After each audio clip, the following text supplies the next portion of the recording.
2014 was something of a mixed year for Hikaru Nakamura.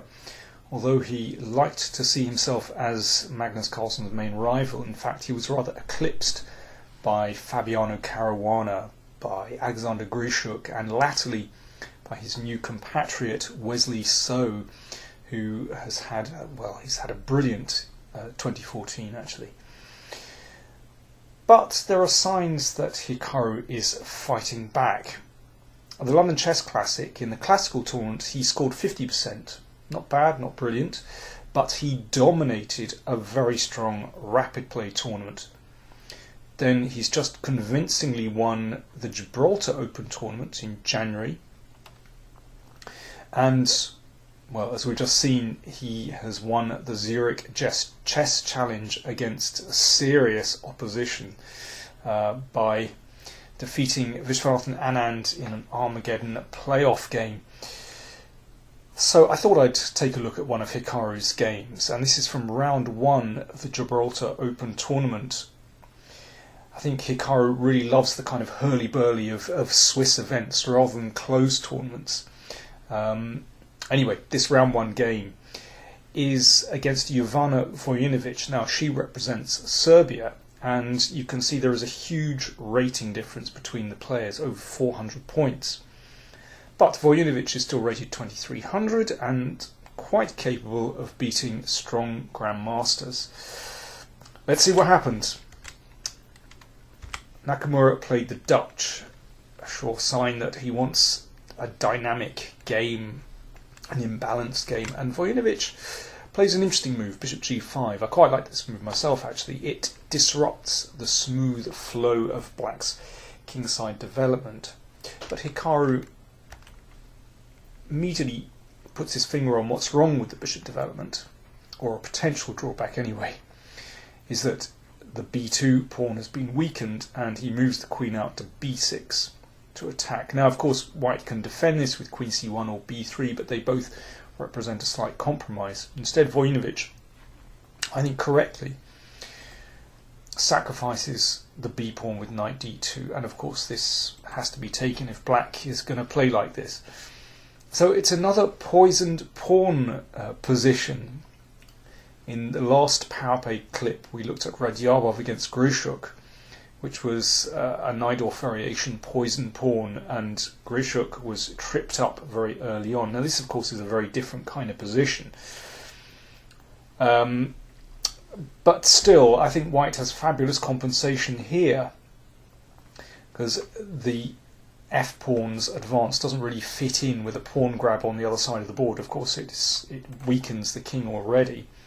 Black's development is very poor, and white has a really solid pawn chain and controls the centre as well. So just by playing normal moves, I think, and using this development advantage, white should be able to gain a very good initiative. Now, Nakamura played queen c3 here. If you take the pawn, it doesn't look bad. You know, if this queen can retreat over here, then it would plug a few holes. In fact, white wins with this move, knight c4. Not, I wouldn't say a completely obvious move, but there's now no way that the queen can get out, for example, here. And now you can play queen c1, or, well, this is a clever move. Basically, after this, the bishop retreats to d2, and suddenly the queen is trapped. That knight just covers so many important squares in this position.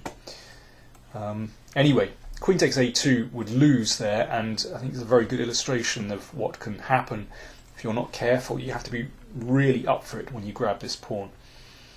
Now, I think white could just bring out pieces with, you know, knight f3, bishop d3, and get castled and have a very good compensation. But Vojinovic plays very aggressively, wanting to break open lines straight away. And I think this is a good illustration of what can happen when you're under pressure. I think the best move here is just to take this pawn.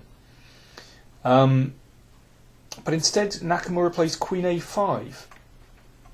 And the problem with this move is that actually black loses a lot of time, because this queen is still switching around, and suddenly, you know, white has been able to gain even more time for development. And this h-pawn's advance is also very dangerous.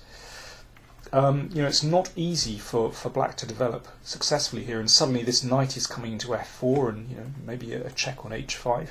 It's really dangerous. g6, well, the idea is that if h5, then black can keep the king side relatively closed with g5. So bishop d3, okay, it's a good move. Bishop d6 from black. It's difficult for black to actually develop pieces here. I mean, if you look at that bishop, white can take the pawn on b7 if it moves. Queen f3 from white. I mean, this is looking really serious now. Knight d7, but just at this moment when things look actually already rather desperate for black, Hikaru comes up with, I think, a really clever idea. I mean, this looks absolutely dreadful after h5. Black's king is really under fire, but Naka has found a really good idea. So this knight comes across. So he allows white to take on g6. Now this looks absolutely mad, because black's kingside has been destroyed. But what Nakamura has seen is that actually his king is really very safe on this side of the board.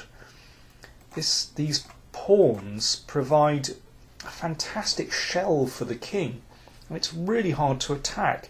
In the meantime, white's pieces, which were looking very threatening on the king side, in fact find themselves with little to do, and suddenly this black rook has come into play very successfully. In the meantime, on the other side of the board, actually the queen now looks quite good, because it pins the knight. White's king isn't that safe. It can hardly castle on the king side, so it's got to stay in the middle. And who knows, that pawn is rather vulnerable. So it's a really clever idea. Now, white continues with knight g5. And, well, from this moment on, I think the initiative starts to swing in black's favour. It's incredible. These knights look very awkwardly placed.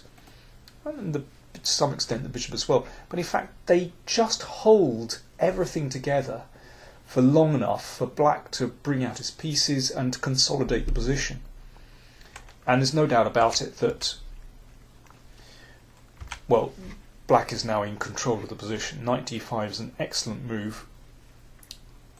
Of course, we'd like to take that bishop. That'll be good news for black. And if the bishop retreats, now there's a problem. Knight c3 threatens the rook, but also opens up the queen's line, and, well, it's double attack. Knight and rook are threatened. So instead, knight e6 happened. This trade doesn't really help white. In fact, here Hikaru went for a simple pawn grab, which is good for black. In fact, here he could have played knight f6, which is even stronger. And the idea is simply to bring the rook in the corner into play, and that is a deadly counterattack. And it's kind of poetic justice that, or ironic, that black is actually using the area of the board where white was originally attacking to take over the attack himself.